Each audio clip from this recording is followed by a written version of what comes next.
afternoon, everyone. My name is Mark Johnson. I'm editorial board chair for CTO magazine. I'm also the regional vice president and executive leader for our strategic data management and analytics practice at Fusion Alliance down in the Cincinnati, Southwest Ohio, Northern Kentucky region that's located out of Cincinnati.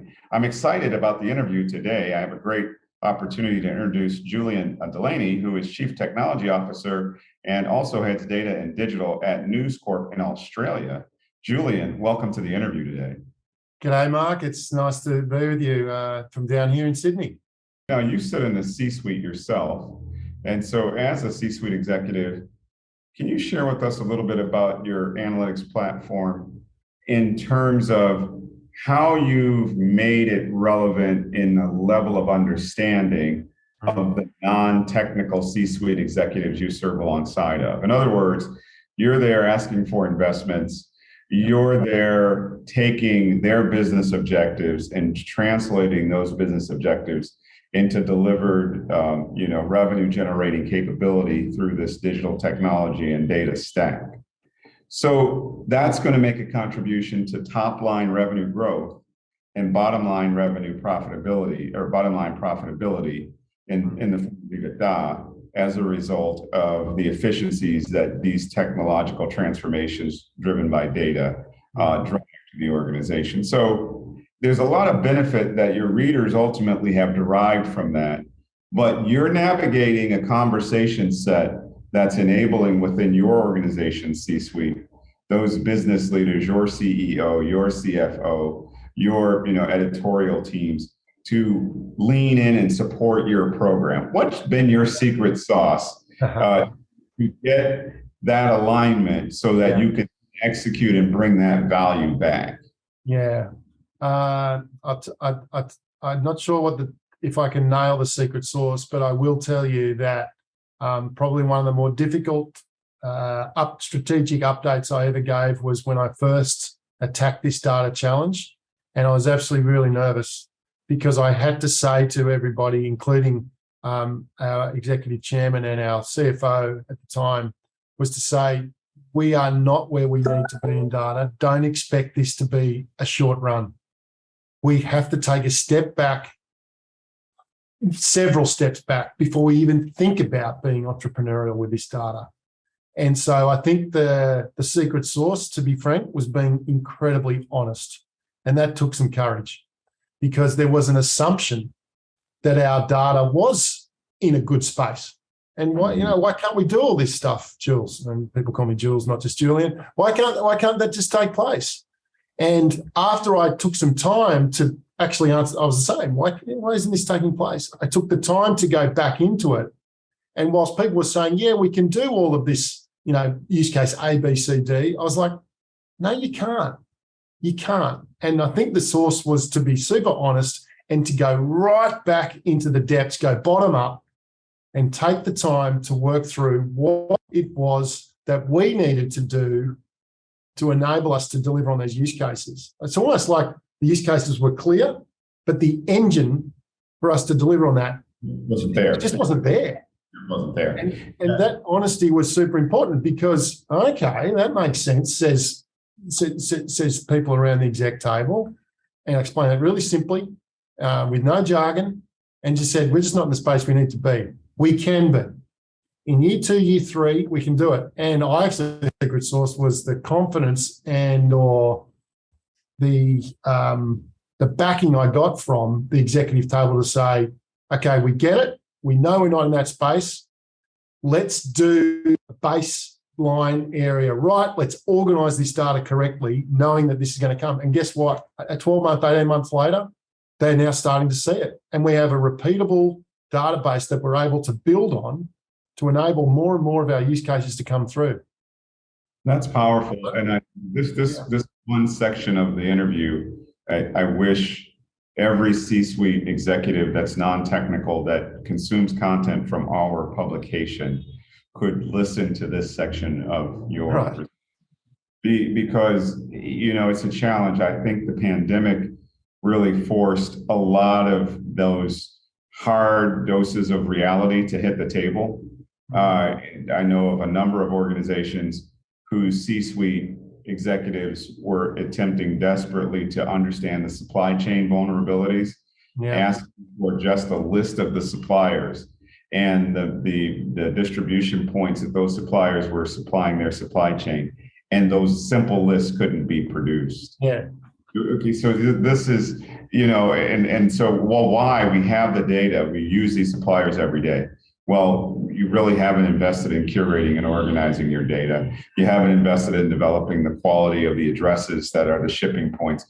This is real work. It's meaningful effort, but it pays so many dividends when we need to pivot. And I think your explanation of that transparency and honesty is critical, and it's spoken with passion and heart and presence inside the conversation, inside the C-suite, and that's very meaningful. Thank you for sharing that so transparent. No worries. I guess my final question is: there's kind of talent is really sort of the real secret ingredient. Smart people, passionate people, skilled and experienced people who can come to the table and put their hands on the plow. It's one thing for you to kind of be passionate about explaining to your C-suite executives, we don't have it, and in 3 years we can be someplace where you want to be. It's a whole nother thing for you to go then build the team of empowered technical resources and business resources who can work together in a synchronized swim and deliver that capability. Make that promise manifest.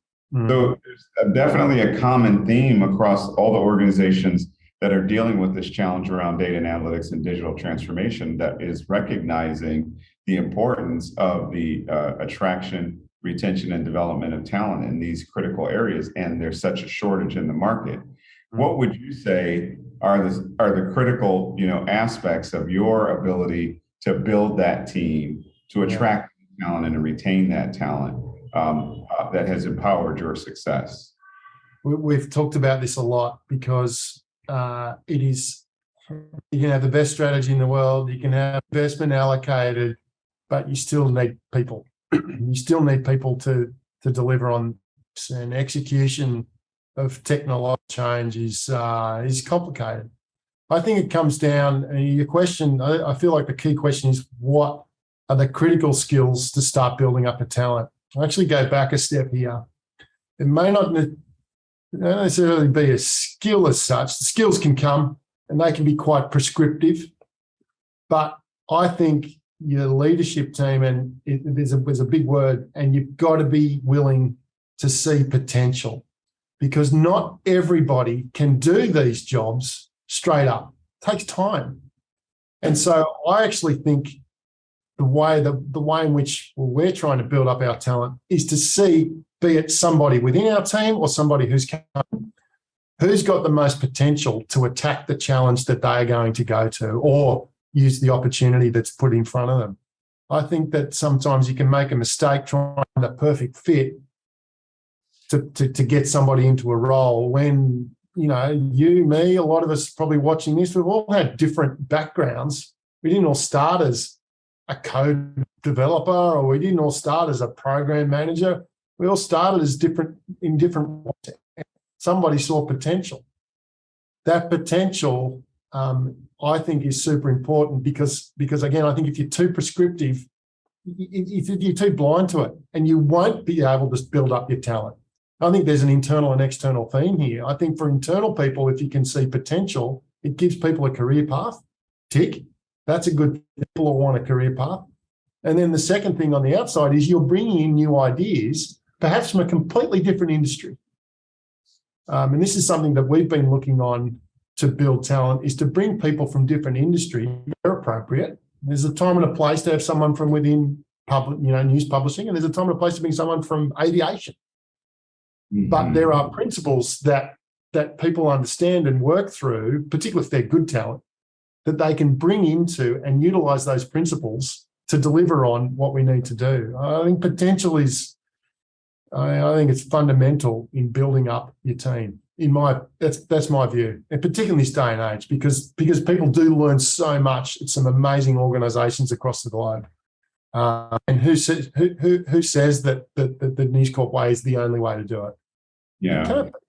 No, that's powerful, and I think it's a good place to end our interview today. I don't really want to end the interview, but I think we have to kind of bring it to a close.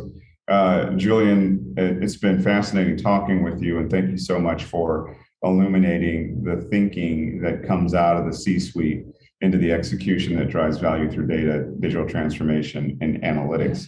I've been talking with Julian Delany, who's the Chief Technology Officer and heads data and digital at News Corp down in Australia, and it's been a fascinating conversation. Julian, final word. Final word first would be for the opportunity to speak to you and to the folk at CTO Magazine. I appreciate the opportunity. And I think we're in an exciting space here at News Corp, and I think more broadly, there's a lot of interesting things happening on in the macroeconomic climate at the moment. But with the right people, with the right strategy, and with support of C-suite and support of my chairman and support of my CFO, we're able to deliver on things. Don't ever forget how important it is to tell the story of technology to enable you to deliver on your programs. But I appreciate the opportunity, and maybe we'll meet one person, Mark. All the best. Yeah, maybe down in Australia. I love places with beaches, and I've gotten down pretty close to your neck of the woods. I spent my honeymoon in Tahiti. Okay. So, yeah, you got another 6 or 7 hours to go. Yeah, I said, I think I need to just one day I need to come down here and continue that journey on over to Australia. So, you're most welcome. We're a friendly bunch down here. Yeah, fascinating. So for our listeners, if you like this interview and you would like to hear more like this, please visit cdomagazine.tech for more content similar to this. We're passionate about helping to educate the non-technical C-suite executive on the opportunities, investments, behaviors necessary to return that investment for what they spend on data and analytics and digital transformation. So we're just honored that you took the time to listen to this great interview. Thank you again, Mark Johnson, Editorial Board Chair, and we're out for today.